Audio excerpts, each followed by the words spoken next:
Well, I'm delighted to say Hibernian boss Jack Ross joins us now. Jack, let's deal with that press release this morning, because that is a fantastic gesture by Hibernian Football Club. Thank you, NHS, as the main sponsor emblazoned across the shirt next season. What a fantastic gesture. Yeah, and I think any praise or credit for that goes to people at the club. Not me, not my idea, not my hard work, if you like, in putting it together.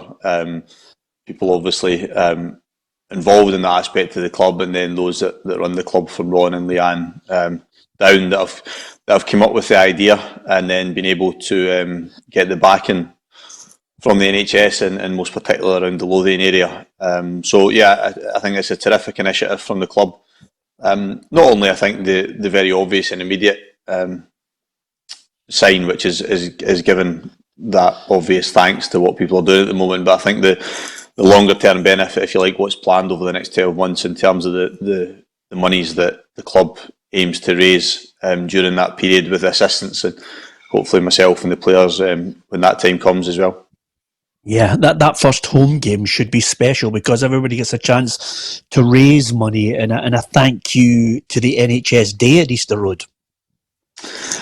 Yeah, and again, I think it's a clear reminder of how important football remains within our culture in Scotland. I think it has been a time for us to reflect on the fact that there are times when other things take priority, and this is one of them.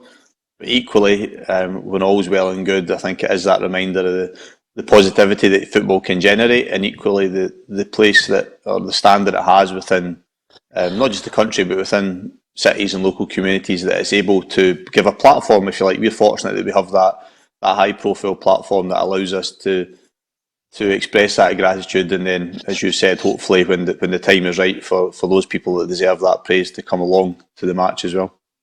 Yeah, well, I think it's a fantastic gesture, and well done to Hibernian Football Club for the idea. To Football Matters, are you resigned to the fact that you're not going to kick a ball this season?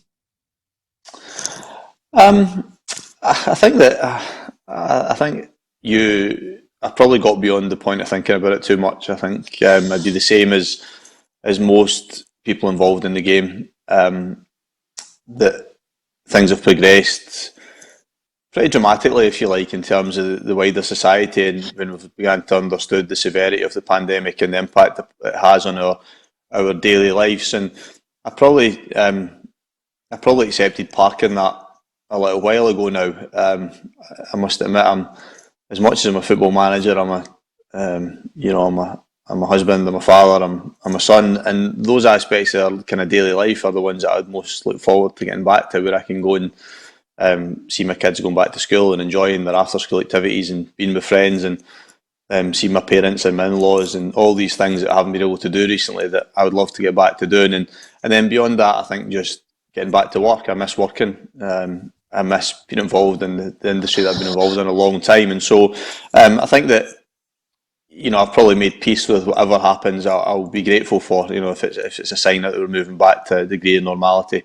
So whether that's, the remainder of this season being played, whether it's the beginning of a new season, I'm not too bothered about it. I would just look forward to getting back to work at some point.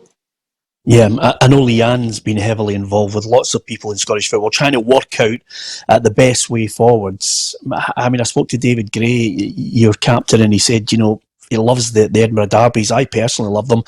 I'd love to see the league expanded. Most people have viewed that as save hearts, but I think in the circumstances of everyone in all the leagues, expansion would seem, whether it's a short-term or a long-term fix, a good option. What's your take? I've tried to stay away from it, simply because I think, as I've just said beforehand, I think the bigger picture for us is making sure that we come back to the sport as we know it, and ideally with the at the very least the 42 professional clubs we have at the moment intact. Now, there are obviously plans or proposals that could see that number of professional clubs, if you like, extended. But I think for all of them to be in fit and proper health would be the most important part. So as I said, I'm probably non-committal about what I think is the best way forward, because also I'm not privy to the information that you probably require to make a really informed decision on it. And again, going back to the point I made previously, I'm just desperate to return to a degree of normality in our family life, and as I said, a degree of normality in my working life as well, because like a lot of people that have loved football have very much missed it as well. Yeah. Do you think those 5 or 6 years you worked in the PFA helped you to dodge every question I'm asking you? Yeah. I think it's helped. Yeah. That's an half. Listen, I'm going to ask you this. But also because of the experience I had with you, it's probably allowed me to second guess what's coming from you as well. Yeah, absolutely. Well, here's one I think you can talk about, which is quite simply you've got a good bunch of players there. You've got a good bit of PR towards the end of that season there. Is it going to be difficult knowing the financial constraints that you want to tinker with the side, because bringing in new players might be tough? Yeah, it's an unusual set of circumstances at the moment, because generally as a manager you don't get that much downtime, because even when you have that close season period, there's a lot of work that goes in with that, in terms of making sure your squad's in the best possible place for when you restart. But there's so many uncertainties and unknowns at the moment, not just in terms of time frame, but what position every club will be in. So it's made it challenging to be able to press on with exact plans. So it'll be, but every club will be in the same position in terms of what they're able to do. We probably, in fact, I'm very fortunate that we've only got 3 players who are out of contract. Although I think we've got 4 who are on loan. So if the season was to end, obviously they would return to the parent club. But having only 3 out of contract is a pretty good position to be in, because it gives us a pretty high degree of stability, and it would mean that if it is more challenging to recruit, then we're in a fairly stable position. So that at least is helpful. Yeah, and if you got a sniff at the likes of a loan deal for the likes of a Greg Docherty again, would you jump at it? Is that the type of player that you think enhances your team? Yeah, I mean, I've been pretty transparent about my opinion of Greg while the season was still ongoing. He was a player that I was really, really keen to bring to the club.